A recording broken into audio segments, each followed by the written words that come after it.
Okay, magandang umaga sa inyo lahat at sa ating mga sumasubaybay dyan.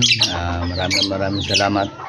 Okay, nandito naman tayo sa ating kulungan. Kapapakain ko lang din naman ng ating mga alagang manok, kalapate, ibon.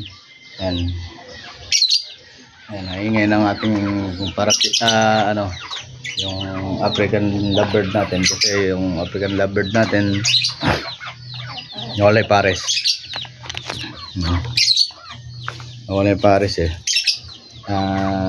namatay. Okay, ito dito tayo sa ating kulungan.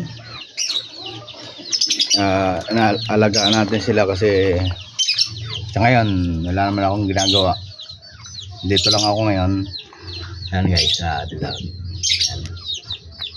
Makikita naman lahat ng mga alaga ko andyan. Yan. Inayos na rin kasi yung iba kong mga kulungan para din maging maayos sila.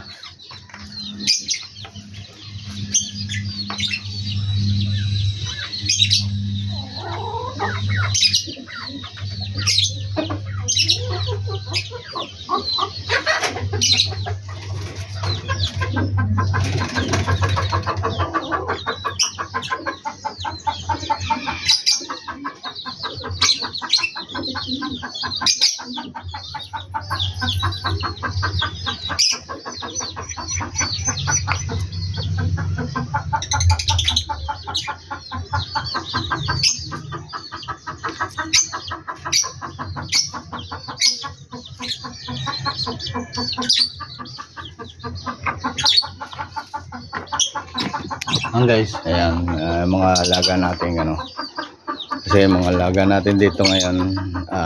So ngayon kasi 1 week na ako rito, wala akong trabaho. Ayan, alagaan natin sila na maayos kahit pa paano. Ayan, kaya nyo, ayan yung mga pares natin. Ito, ayan, siguro malapit ang mga itlog, pumupwesto na sila. Yan pa, pumupwesto na yan, pumupwesto na. Ito naman, yan, ito alam ko may itlog to. Itlog yan Yan, lilimlim na rin yan, ayan.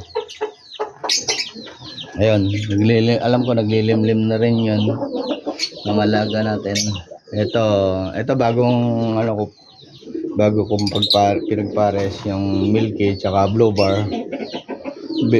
Milky yung babae, Blue Bar yung lalaki. Tapos isa rito natin yung alam ko may itlog na to.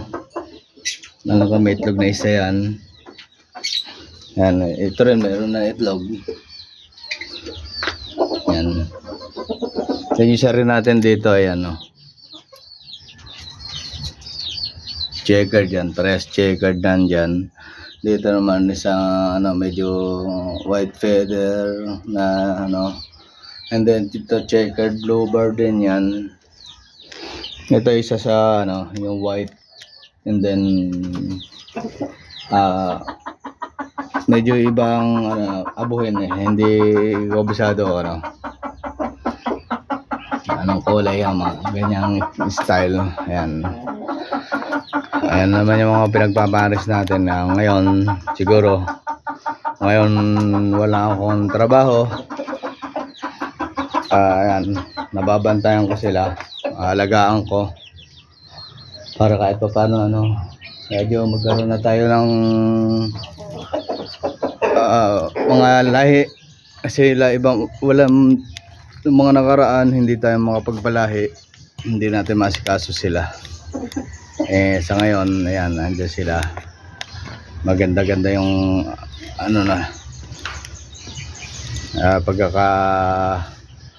natin sa kanila.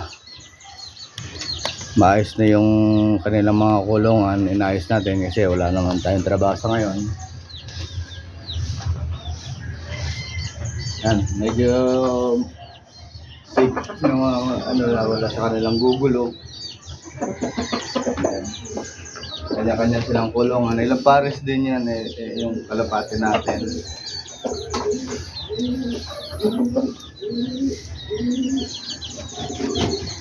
Yan lang naman tong kalapati natin na inaalagaan. Bali yan lang yan 20 na lang yan mga yan. 20 na yan. Bali 10 pares yan.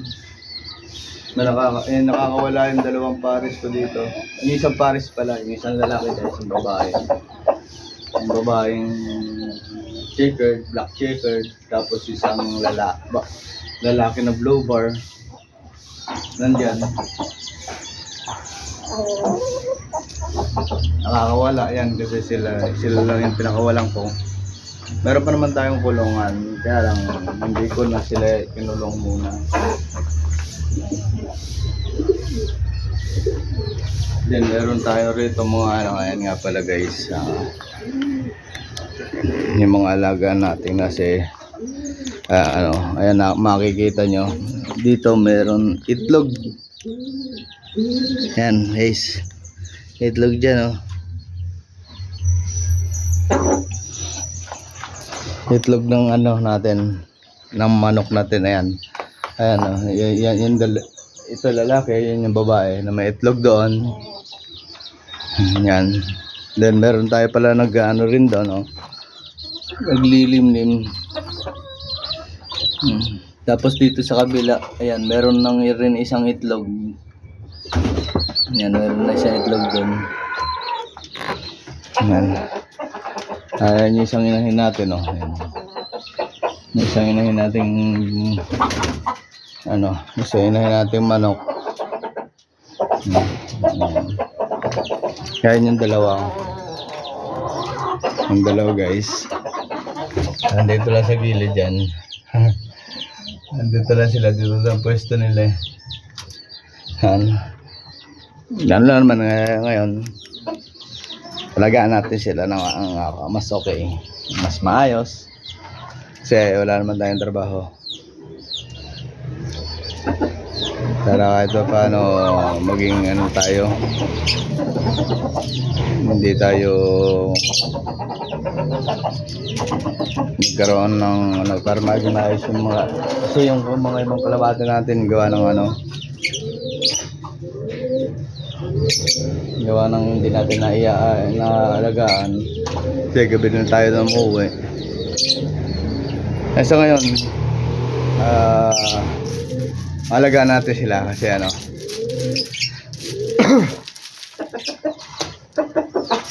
dahil meron tayong time para sa kanila.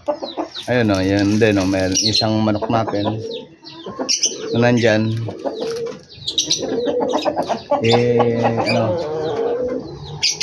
Merong sisiw yan, may sisiw na 5. 5 yan ayun pa, nakikita nyo sa ilalim yung sisiw na umiikot-ikot dito sa lugar natin. Ayun yung mga alaga natin kahit pa paano maalagaan natin sila na maayos ngayon kasi wala pa tayong trabaho, sana pa tayo ulit. Mahirap naman yung wala tayong trabaho, wala rin tayong papakain sa kanila at wala tayong magiging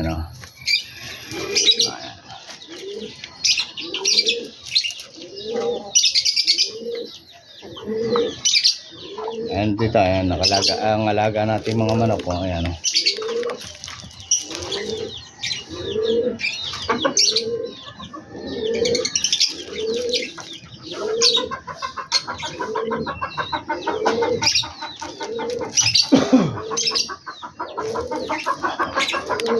yan, ganun lang naman guys. Lagaan muna natin sila kasi nawalan tayo ng time nung mga panahon na may trabaho tayo. Ngayon wala tayong trabaho, siguro alagaan ko muna sila, ayusin ko muna sila lahat bago tayo magharap uli ng trabaho kasi masarap makita yung mga alaga mong masaya. Kaya gano'n lang guys, yun lang siguro. Lagaan muna natin sila ng maayos.